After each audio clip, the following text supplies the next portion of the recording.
What's going on, everyone? It's Nick, and if you're new here, welcome to my channel. Remember to like, subscribe, and hit the notification bell. And I don't usually do videos like this, but it's kind of late at night, so one, I got to keep my voice down. Two, no editing, just gonna make this totally uncut. So, gonna go over some of the NBA games that happened yesterday in the US, or for me, this morning in Japan. So, the first game that I did watch from start to finish, the New York Knickerbockers. They're actually my second favorite team for those who are new. And yes, I have the mellow jersey back there. And my favorite team is the Lakers. And by the way, I'm really relieved that Anthony Davis did not tear his Achilles. I'll take a hit in the standings. And I care more about 80's health. And I don't really mind the loss to Denver because the Lakers were due to lose eventually. I care more about the fact that Anthony Davis didn't tear his Achilles. I just wish that the Lakers weren't negligent, but I'm glad it's not the worst news we could have gotten. I'll take the hit in the standings to make sure he's healthy. But okay, moving on. That's the last time you'll hear about the Lakers in this video, so I'm going to talk about some of the games. So the first game I watched was the New York Knicks against the Atlanta Hawks. Actually, that's the only game that I watched in full from start to finish. And man, Julius Randle, he's got to be an all-star this year. As the great Walt Clyde Frazier would say, this game with those 44 points, 9 rebounds and 5 assists, he was swishing and dishing, styling and profiling, bounding and astounding. The dude was on fire. And Nerlens Noel didn't score a whole lot, but he made plays on defense. He did have 5 fouls, but otherwise, he had a really good defensive game. Gotta give a shout out to RJ Barrett for his 21 points. Yo, the Knicks are actually the 6th seed in the East right now. I know they would only be a play-in team in the West, but so what? Most people, including myself, thought that they'd be among the worst teams in the league again this year, but no. Tom Thibodeau has changed the culture of this team. He's got to be in contention for Coach of the Year. And hey, I have a video for midseason awards coming up. Stay tuned for that. Remember to subscribe for that if you haven't yet. As for the Hawks, Trae Young's floater game is overrated, and he does foul bait a lot. Danilo Gallinari, former Knick, maybe some of you youngins watching this, if there's any of you that might not remember, I remember it though. He was my preseason pick to win 6th Man of the Year. That's not going so well, but hey, he had a good game in this game. He was hitting some tough contested threes. And John Collins, he had a good game too. The Knicks only led by 3 going into the 4th quarter, and then Derrick Rose was containing Trae Young. Man, he was playing really good defense. When I talked about Derrick Rose in my video reacting to the trade, I didn't even talk about his defense, but he played really good defense in this game. But the player of the game, hands down, Julius Randle.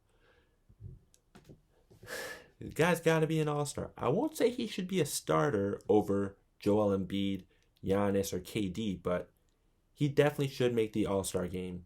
I don't think the all-star game should happen, though. Adam Silver, stop. I understand the money perspective, but I just don't think it's a good idea. But acknowledging the all-stars, I do think that's a good idea, and Julius Randle definitely deserves to be an all-star. Now, I did watch a little bit of the Nets game until it became a blowout, so I decided to watch the end of the Clippers and Heat game instead because I just don't like watching blowouts. And no Kawhi, no Paul George. Should have been an easy win for the Heat, right? Even though they had no Goran Dragic. Well, that's not what happened. Clippers came up with a big win. I'm starting to think, did the Miami Heat overachieve last year? I'm still leaning more towards no, but there's part of me that is thinking maybe they did. And it's a video that I could possibly make.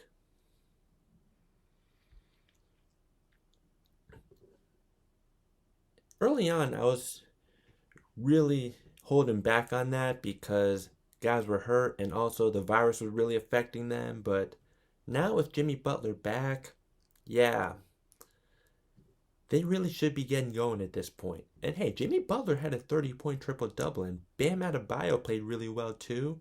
27 points, 12 rebounds, and 7 assists.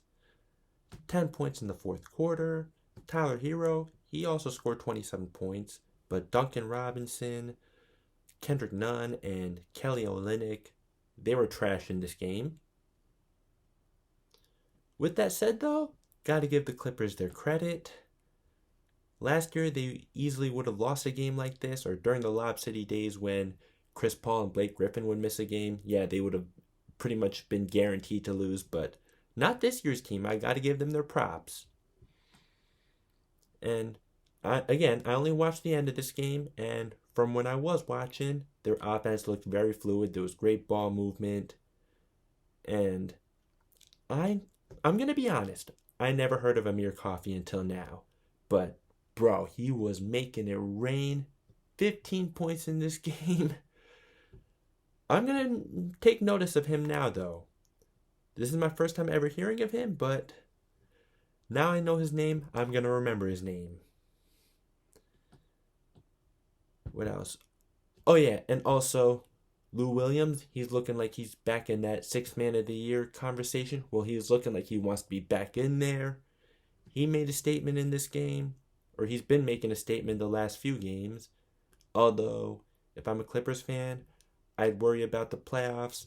Other than the 2019 first round against the Warriors and last year against the Mavericks, he hasn't been good in the playoffs otherwise, so that's something that I'd still be worried about if I'm a Clippers fan, but right now he's playing good. And Ivica Zubac, 22 points on 9 for 11. And Marcus Morris Sr., 32 points. And he didn't play much in the second half, but 26 points in the first half. Okay, now on to two games I didn't actually watch live, but watched parts of. But I'd like to talk about them, so if there's anything I missed, you can feel free to fill me in. Ben Simmons, career high, 42 points, and he had 9 rebounds and 12 assists to go along with that, and yet the Sixers still lost and the Jazz won their 8th straight. And I'm thinking, as I'm watching his highlights, why not always be this aggressive? And will this be a turning point for him going forward? I wouldn't bank on it because let's keep in mind that Joel Embiid did not play. And Joel Embiid having an MVP caliber season. Again, video coming soon. Stay tuned. And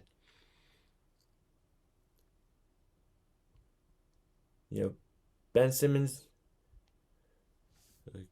got to play more like a big man today or not today, last night, because Joel Embiid wasn't playing. He was posting up and he was used in pick and roll situations, and hey, he was getting to the basket at will because he just knows, hey, I'm faster than you guys. I'm getting straight to the rim. That's what he's got to do more of. And what else? I'm sorry, I'm just looking over some notes as I'm going along, and yeah, of course, especially Rudy Gay. Of course, we all know it's clear as day. Ben Simmons is faster than Rudy Gay. No, not Rudy Gay. Rudy Gobert. And yeah, he sees Rudy Gobert like, I'm faster than you. I'm getting right to the rim. Like, that's a mentality Ben Simmons needs to bring every single game. And he was able to do this against the number 2 defense in the NBA this season. Like, I'm just thinking, we know he's capable of this. Like, he's just got to do it more often. And I don't even really care as much as a lot of other people do that he can't shoot because he's just so good at everything else. And defensively, he is definitely in the Defensive Player of the Year conversation. I predicted Anthony Davis to win the award. Yeah, I don't really have a lot of confidence in that at the moment, but I did say, though, that Ben Simmons is going to be in the conversation, and yes, he's definitely in the conversation for that award. And I also can't forget Tobias Harris, 36 points, and he's having a career year. He's being utilized a lot more properly this year. And Doc Rivers, I got to give it to him. He knows how to bring the best out of Tobias Harris, although he still has to prove himself in the playoffs. What happened against Denver last year, that's still very fresh in my mind. It should still be very fresh in your mind, too. But for the Jazz, the actual winners of this game, I was talking about Ben Simmons and Tobias Harris this whole time, but the Jazz were the ones who won this game. So, Jordan Clarkson, okay, spoiler alert. If you have anyone else winning Sixth Man of the Year this year, you're wrong. Jordan Clarkson is winning this award. And in this game, he proved it even more. 40 points in 29 minutes. 8 of 13 from 3, 13 for 20 from the field, 6 for 7 from the free throw line. Jordan Clarkson, yeah, he's having a career year, and there's no doubt in my mind that he is the front runner for Sixth Man of the Year. And if you want to say that the Lakers are bad at developing young talent, okay, I said I was done mentioning the Lakers early in this video. I lied. Okay. I promise this will be the last time, though. Okay, so if you want to say that the Lakers are bad at developing young talent, honestly, you're not wrong, but hey, at least they didn't need to win the championship last year. And if they're healthy at the right time, then they're still the clear-cut favorites. Okay, no more talking about the Lakers. Moving on. As much as I love the Lakers, yeah, this video is not actually supposed to be about the Lakers. So, okay, back to this game. The Jazz shot 40% from 3 as a team on 45 attempts. That's 22 more attempts than the Sixers in this game, and they are currently 4th in three-point percentage this year. And the Jazz just refuse to lose right now. I still don't see them beating the Lakers. Okay, yeah, I mentioned the Lakers again. I'm sorry, but okay, I still don't see them beating the Lakers or even the Clippers in the playoffs, but they definitely deserve their respect. I still look at them as a contender, but I still look at them as the third best team in the NBA right now. And also, fun fact, they're the first team since the 96 Bulls to win 12 straight at home by 10 or more points. So yeah, they're definitely a top 3 team in the NBA right now. There's no question about it, in my opinion. And they had 6 guys in double digits in this game. That's something I always love to see from a team. Donovan Mitchell scored 24 points, not exactly efficiently, just 9 for 24, but for what the Jazz have done this year and with him leading the way, he definitely deserves some MVP talk, although he's definitely not going to make the All-NBA first team. Not over Steph, or not even over Dame or Luka. And I don't even know if he's going to make the All-NBA second team this year, keeping in mind that Kyrie is scoring 28 points per game this year, which I'm pretty certain is a career high, on the best efficiency of his career by a country mile. Also, James Harden has been surprisingly unselfish in Brooklyn, and he's leading the league in assists right now, and he's actually the 3rd leading scorer on the team. Like, James Harden has really sacrificed a lot more than what most people, including myself, expected. And the Nets look like they're starting to gel together offensively, and their perimeter defense actually isn't that bad, but it's their interior defense that could potentially hold them back. In fact, I still think probably will. But, okay, back to Donovan Mitchell, because he absolutely deserves some respect. If he doesn't make the All-NBA second team, as deserving as he is for his team success, well, I'm just not so sure that his numbers are good enough to make it, but just the team success should at least get him, okay, I'm sorry I'm fumbling my words, but I'm not going to edit this out, but he definitely should at least make the All-NBA third team. He definitely deserves some talk for All-NBA second team. Okay, I'm just going to move on from that one because I don't want to fumble my words anymore. At least I want to try not to. Because, again, unedited, I'm going Kenny for real style right now. And already over 15 minutes. Okay, I'm sorry, I didn't mean to do that. But if you're still here, thank you so much. And I've got to give a shout out to Joe Ingles for his 20 points on 8 of 12 from the field, 2 of 2 from the line, and 2 for 5 from 3. Last game I want to talk about, the Warriors dismantling the Cavaliers, and Stephen Curry is carrying this team. I can say I'm not guilty of writing him off, but I am guilty of still sleeping on him. I expected him to make the All-NBA third team, but no, he's definitely an MVP contender. He's definitely, as of now, absolutely making the All NBA first team as long as he continues to play like this, as long as he stays healthy. And I only had him making the All NBA third team. I did expect him to carry this team to the playoffs, though, but I didn't think he'd be doing it as impressively as he actually is. And now, he's even arguably as good, if not better, than his MVP season.